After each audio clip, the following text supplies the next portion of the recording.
It is now in order to consider Amendment Number 7, printed in House Report 112-454. For what purpose does the gentleman from Michigan seek recognition? I have an amendment at the desk. Clerk will designate the amendment. Amendment Number 7, printed in House Report Number 112-454, offered by Mr. Amash of Michigan.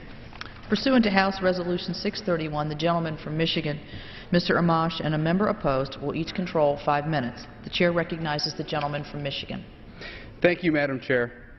I yield myself as much time as I may consume. I am extremely concerned about the privacy implications of the bill.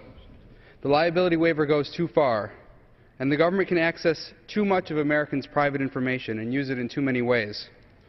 Our amendment addresses that last concern. Our amendment prohibits CISPA from being used to snoop through sensitive documents that can personally identify Americans.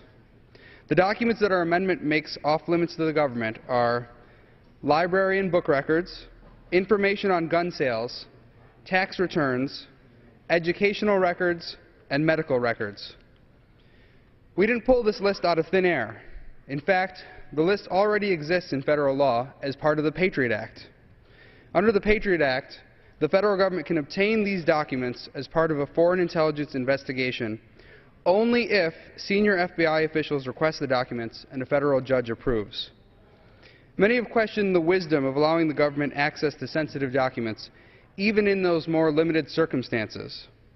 If the Patriot Act requires the approval of a federal judge and a senior FBI official, surely we can't allow access to such personal information without any judicial or agency oversight. I don't know why the government would want to snoop through library lists or tax returns to counter a cyber attack, but if the government wants these records, it has existing legal processes to obtain them. Our constituents' privacy demands that we not give the government unfettered and unsupervised access to these documents in the name of cybersecurity. Please support the bipartisan Amash, Labrador, Nadler, Polis amendment. I reserve the balance of my time. The gentleman from Michigan reserves the balance of his time. Does any member seek recognition in opposition to the amendment? No one seeking recognition in opposition. The gentleman from Michigan is recognized. Justin, we're trying to get a voice vote.